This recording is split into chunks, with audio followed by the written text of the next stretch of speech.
So hey guys, Virag here, एक नए blog में आपका स्वागत है। पिछले कुछ व्लॉग से कुछ सवाल है जो हमसे लगातार पूछे जा रहे हैं और इस समय हम संगम तट पे खड़े हैं, तो यही से उत्तर देना उनका काफ़ी अच्छा होगा। एक सवाल ये है कि अगर आप मेला में, कुंभ मेला में दुकान खोलना चाहते हैं तो इसका प्रोसीजर क्या है, इसकी परमिशन कौन देगा, कहाँ से मिलेगी।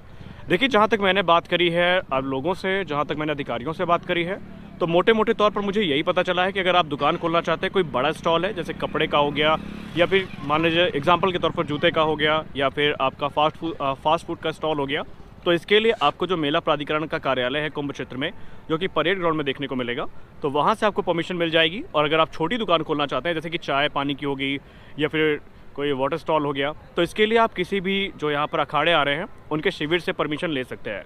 अब भाई प्राइस की बात रही तो प्राइस को लेकर किसी ने कुछ भी नहीं कहा। उन्होंने यही कहा कि ये लोकेशन पर डिपेंड करेगा कि आपकी लोकेशन क्या है। अगर आपकी लोकेशन संगम नोस पे है जहाँ पर हम खड़े हैं, तो इसका प्राइस अलग हो सकता है। अगर आप खासकर आमतौर पर जो दुकानें आपको देखने को मिलेंगी वो परेड ग्राउंड में देखने को मिलेंगी, तो अगर आप परेड ग्राउंड की लोकेशन की बात कर रहे हैं तो वहाँ पर हो सकता है कि प्राइस आपको कम मिले। ये लोकेशन पर डिपेंड करेगा कि आपकी दुकान का प्राइस क्या होने वाला है। और अगर आप ज़्यादा जानकारी चाहते हैं तो परेड ग्राउंड में जो मेला प्राधिकरण का ऑफिस है, आप वहाँ पर जाकर के बात कर सकते हैं। ये जो मैंने इन्फॉर्मेशन दी है वो मैंने अभी अधिकारियों से बात करके दी है, कुछ लोगों से बात करके दी है। अब अगर हम अर्ध कुंभ 2019 की बात करें तो यहाँ पर जो चाय वालों की दुकान लगी थी उनको शिविर वालों की परमिशन मिल गई थी एक्चुअली, और उनसे कोई पैसा लिया नहीं गया। अब महाकुंभ का क्या प्रोसीजर है, फिलहाल अभी यहाँ प्राधिकरण के ऑफिस तो हम नहीं गए हैं, लेकिन जिन लोगों से हमने बात करी है, आप शिविर वालों से बात करेंगे तो हो सकता है कि आपका फ्री ऑफ कॉस्ट हो सकता है। लेकिन अगर आप बड़ी दुकान लगाने की सोच रहे हैं तो आपको उसके लिए जो मेला प्राधिकरण का ऑफिस है वहाँ से परमिशन लेनी पड़ेगी। तो भाई प्लान था हमारा अरैल घाट घूमने का, लेकिन उससे पहले हमें एक इंटरेस्टिंग चीज़ देखने को मिल गई, रेगिस्तान का जहाज आपके प्रयागराज में। जी हाँ, आप ऊँट की सवारी भी कर सकते हैं, और यहाँ पर सिर्फ एक ही ऊँट नहीं है बल्कि वहाँ पर देखिए बच्चे ऑलरेडी ऊँट पर घूम रहे हैं। तो अगर आप कुंभ क्षेत्र में आते हैं, संगम क्षेत्र में आते हैं घूमने के लिए, और अगर आप ऊँट की सवारी करना चाहते हैं तो ये चीज़ें भी यहाँ पर उपलब्ध है। अब भाई साहब, हमारी तो हिम्मत नहीं है भाई, हमको बहुत डर लगता है, लेकिन अगर आप घूमना चाहते हैं तो आप घूम सकते हैं। और अगर तैयारियों की बात करें तो भाई तैयारियां अनवरत चल रही हैं। आप जहां तक देखेंगे वहां तक जो कुंभ की तैयारियां हैं वो चल रही हैं, और प्रधानमंत्री श्री नरेंद्र मोदी जी के लिए जो शिविर है या जो वहां पर पंडाल है वो सामने लगाया जा रहा है, जो कि आपने लास्ट वॉक में देख ही लिया है। तो कुंभ क्षेत्र में आपको सारी फैसिलिटीज़ देखने को मिल जाएंगी। हाँ, ये बात अलग है कि कुछ लाइट्स जो नियॉन लाइट्स लगी हैं वो बंद हो गई हैं, तो इस पर प्रशासन को ध्यान देना चाहिए। और यहाँ पर फ़िलहाल तो अगर हम संगम तट की बात करें तो डेवलपमेंट काफ़ी फास्ट चल रहा है, और भाई 5-5 ऊँट मुझे देखने को मिल रहा है। भाई ऊँटों की फ़ौज आई हुई है इस समय।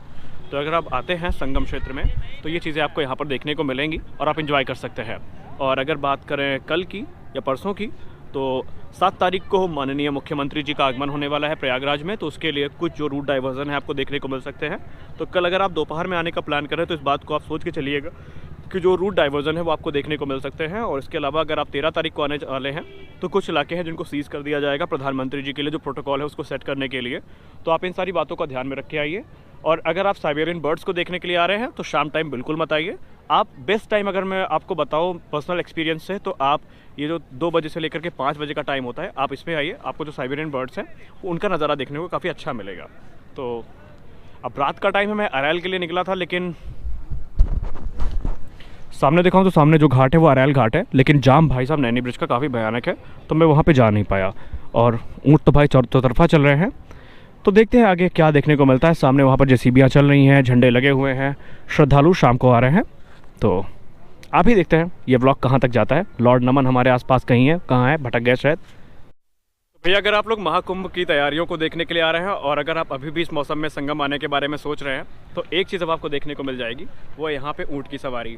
अगर आप ऊँट की सवारी कभी नहीं किए हैं और आप करने के इच्छुक हैं तो ये फैसिलिटीज़ भी अब आपको संगम क्षेत्र में देखने को मिलेंगी। ऊँट का नाम है राजा। हाँ भैया, ऊँट का नाम राजा हिंदुस्तानी। तो भैया बोल रहे हैं ऊँट का नाम राजा हिंदुस्तानी। भैया आप कहाँ से आए हैं? हम हैं प्रतापगढ़ से। प्रतापगढ़ से जी। प्रतापगढ़ से आए हैं जी। तो यहाँ रहते कहाँ पे हैं? नागवास के पास।